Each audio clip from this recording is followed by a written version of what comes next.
বন্দি করে রেখে শুধু ওর কাছ থেকে সোনা নিতাম। কাকুলি দিদি, বেশি লোভ করা ভালো নয়। প্রজাপতি নিজের ইচ্ছা যা দিয়েছে এতে আমি অনেক খুশি। এবার চলো সবাই মিলে আগগুলো তুলে ভাগ করে নেই। কিন্তু টুনি, এই সোনার আখগুলো তো হাত দিয়ে তোলা যাবে না। তাই বলি কি, তুই আখের জমি পাহারা দে, আর আমরা বাড়ি থেকে দা নিয়ে আসছি।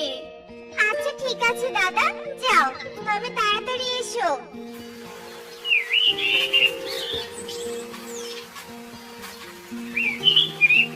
কাকুলি, আমি ভাবছি কি, টুনিকে আখের কোনো ভাগ দিব না।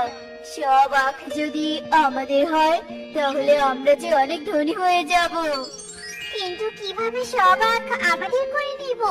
টুনি কি তার ভাগ ছেড়ে দিবে? আমার মাথায় একটা বুদ্ধি এসেছে। সেই বুদ্ধিতে কাজ করলে সব আখ আমাদের হয়ে যাবে কাকুলি।